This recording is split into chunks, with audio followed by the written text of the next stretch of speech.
Hi there everybody, this is David, and I've been having a ton of fun playing Dragon Quest VII. It's one of those games that doesn't just kind of like ask for your time, it quietly steals it while you're not looking.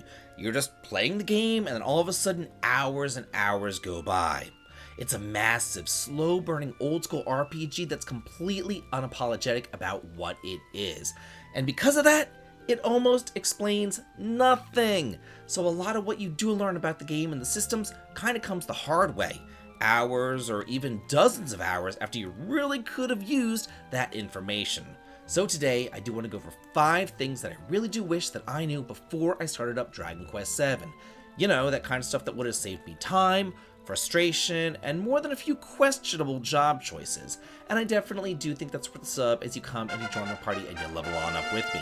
Thank you so much for your sub, your like, and your hype. It helps me out a ton. And not only that, I have a giveaway too, a digital code for the Nintendo Switch 2 that you can win. So do be sure to watch the entire video to see how to enter for that. And now, let's get on into all of this. First up, search everything. Nowadays, searching towns has kind of fallen by the wayside.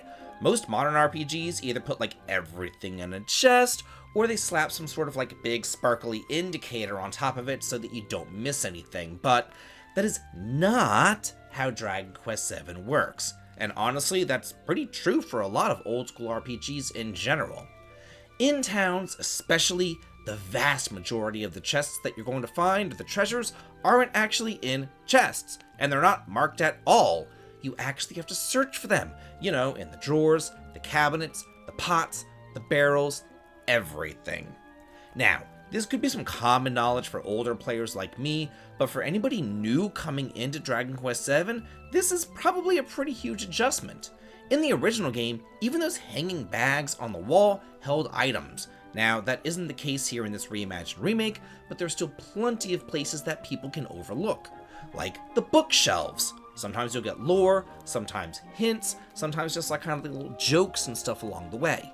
You can check the mirror, where you can, reflect on how you feel about yourself. You can drop down wells in the towns, because they also have little secrets and treasures.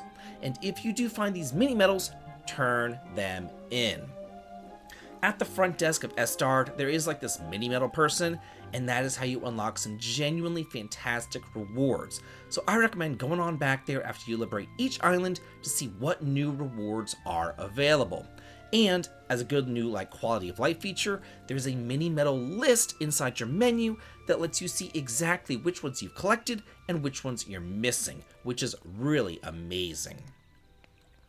Next up, your equipment is actually based on your characters, not on their job classes. In a lot of RPGs that have job systems, your equipment is determined by the job that you're currently using, like Final Fantasy Tactics or Final Fantasy V, but again, that's not how this game works. Your equipment is actually locked to the character, not the job. So even if you make somebody like Ruff into a wizard, he will never be able to use a wizard's rod.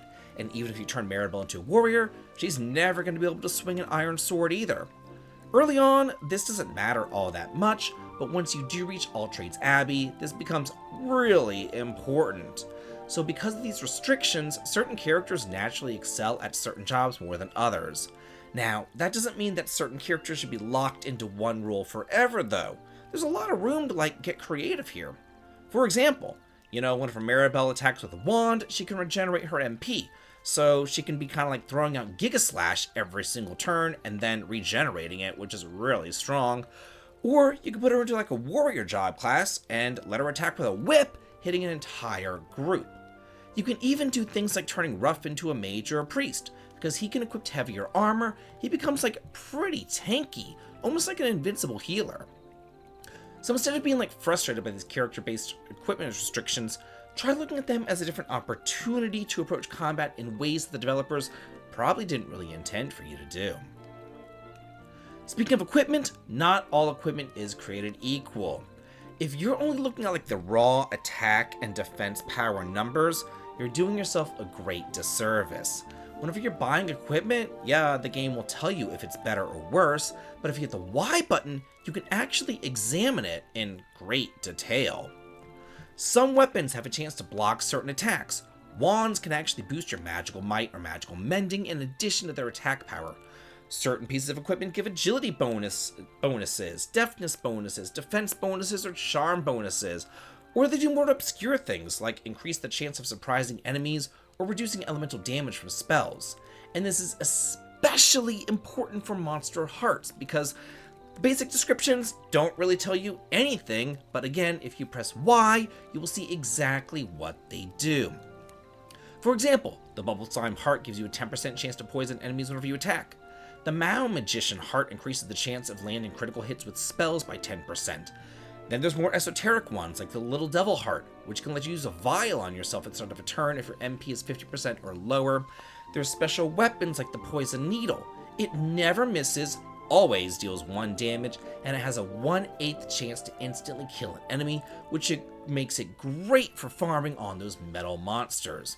You've also again got whips that hit entire groups, boomerangs that strike every single enemy on the field, and all kinds of like different situational gear that can completely change how a character functions.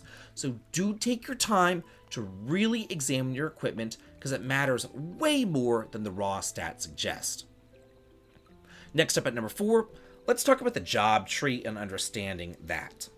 I've already made a video breaking down exactly how the job system works, going really in depth into it, along with my personal recommendations on which characters fit which jobs best. So if you do want a deep dive into the job system, look at the link in the pinned comment, because it is right there. But here, I just kind of want to go over like the quick and dirty, the short version of what you need to know.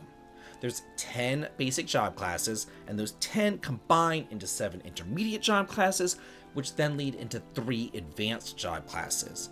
So in order to unlock those intermediate and then advanced jobs, you need to master specific combinations of the basic jobs.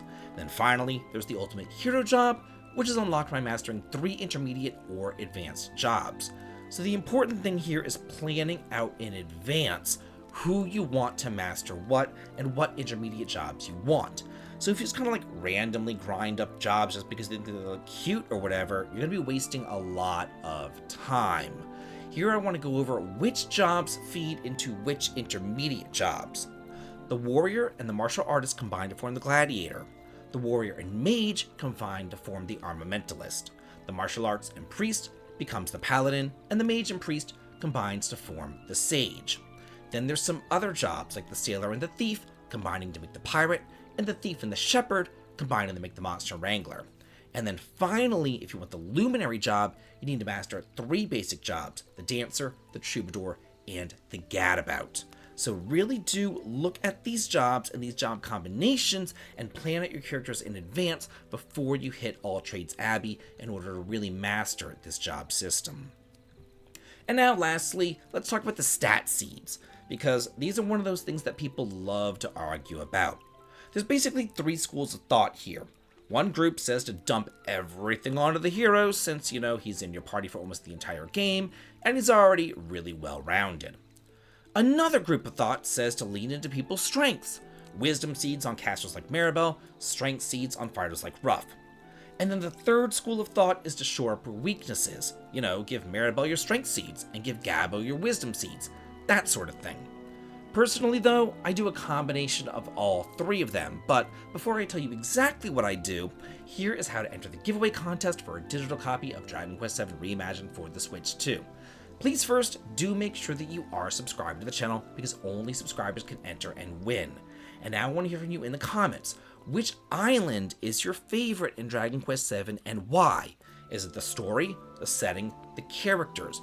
What draws you to that particular island? Let me know in the comments so that you can be entered to win. And now, let me give you my recommendation for these seeds. I give some seeds to the hero, some to reinforce strengths, others to patch up weaknesses. But for caster-focused characters like Maribel, I strongly recommend seeds of sorcery and seeds of therapeutics to boost magical damage and magical healing. I would also give someone like Maribel, a caster, seeds of defense and vitality to help her with her survivability. For melee-focused characters, seeds of strengths are obvious, but seeds of magic are also really important, because the physical jobs don't get as much MP growth as the magical jobs, and that can become a real problem later.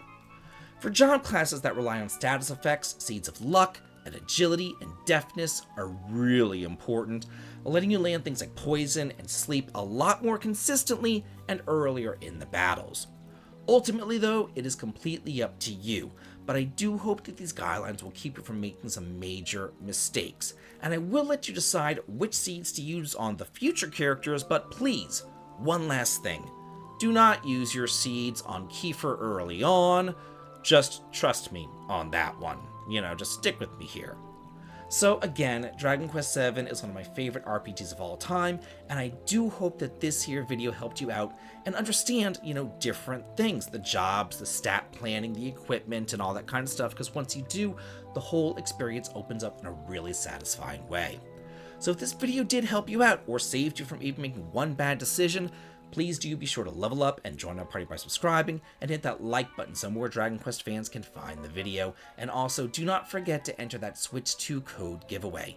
Thanks so much for watching, and as always, have a good day.